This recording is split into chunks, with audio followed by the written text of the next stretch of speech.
እዚ ቃል እዚ ናይ ጎይታናን ኣምላኽናን መድኃኒናን ኢየሱስ ክርስቶስ እዩ። ወንጌል ማቴዎስ ምዕራፍ 24 ቃብ ቁጽሪ 1 ክሳብ 36 ምልክት ህልቀት ዓለም። ኢየሱስ ካብ ቤት መቕደስ ወፂኡ ክኸይድ ከሎ ደቀ መዛሙርቱ ናብኡ ቀሪቦም ህንጻ ቤት መቕደስ ኣርአይዎም። ንሱ ድማ መሊሱ እዚ ኩሉስ ትርእይዎ ዶ ኣለኹም? ኣብዚ ዘይፈርስ እምኒ ኣብ ልዕሊ እምኒ ኣይክተርፍን እዩ እብለኩም ኣለኹ በሎም።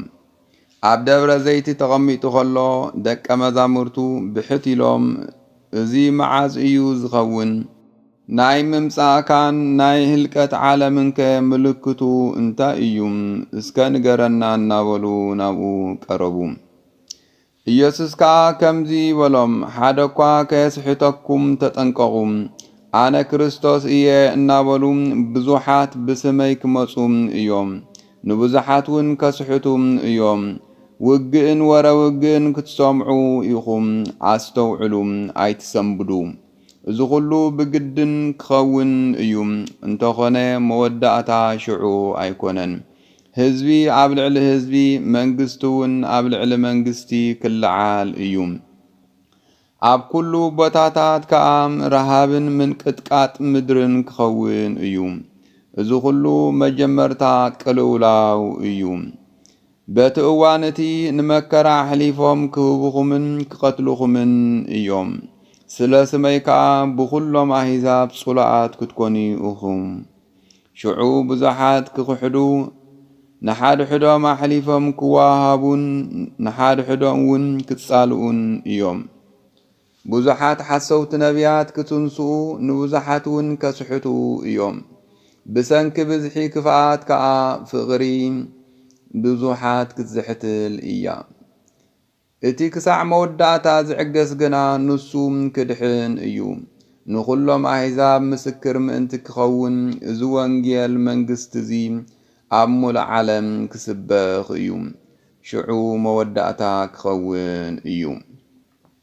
እቲ ብነቢይ ዳንኤል ዝተነግረ ናይ ጥፍኣት ርኽሰት ኣብታ ቅድስቲ ስፍራ ቆይሙ ምስ ረኣኹም እቲ ዘንብብ የስተውዕል።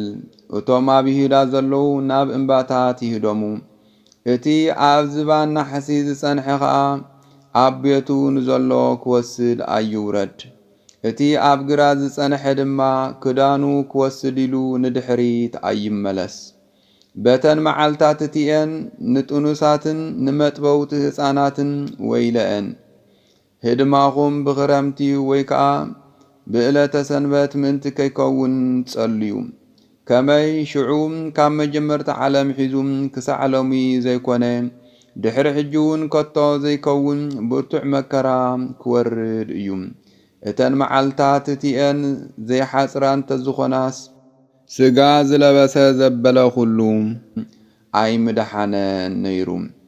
ግናኸ እተን መዓልታት እቲአን ምእንቲ እቶም ሕሩያት ክሓጽራ እየን። ሽዑ ዝኾነ ሰብ ክርስቶስ እንሆ ኣብዚ ኣሎ ወይ ከዓ ኣብቲ ኣሎ እንተበለኩም ኣይትእመኑ። ምኽንያቱ ከዓ ሓሰውቲ መሲሓትን ሓሰውቲ ነቢያትን ክለዓሉ እዮም። እንተተኻኣሎምስ ነቶም ሕሩያት ከይተረፈ እኳ ንምስሓት ዓብዪ ምልክታትን ተኣምራትን ክገብሩ እዮም። እነሆ ኣቐዲመ ነጊረኩም ኣለኹ። እምበኣር እነሆ ኣብ ምድረ በዳ ኣሎ እንተበልኹ ናብኡ ኣይትኺዱ። እነሆ ኣብ ውሽጢ ቤት ኣሎ እንተበልኹም ኣይትእመኑ። ከመይሲ መብረቕ ካብ ምብራቕ ወፂኡ ክሳዕ ምዕራብ ከም ዝርአ ምጽኣት ወዲ ሰብ ድማ ከምኡ ክኸውን እዩ። ገንቢ ኣብ ዘሎ ኣሞራታት ከዓ ኣብኡ እዮም ዝእከቡ። ድሕሪ ናይተን መዓልታት እቲአን መከራ ከዓ ብውቡ ፀሓይ ክትጽልምት እያ፣ ወርሒ እውን ብርሃና ኣይክትህብን እያ። ከዋኽብቲ ካብ ሰማይ ክወድቁም እዮም፣ ሓይልታት ሰማያት ድማ ክናወጹም እዮም። ሽዑ ከዓ ምልክት ወዲ ሰብ ኣብ ሰማይ ክርአ እዩ።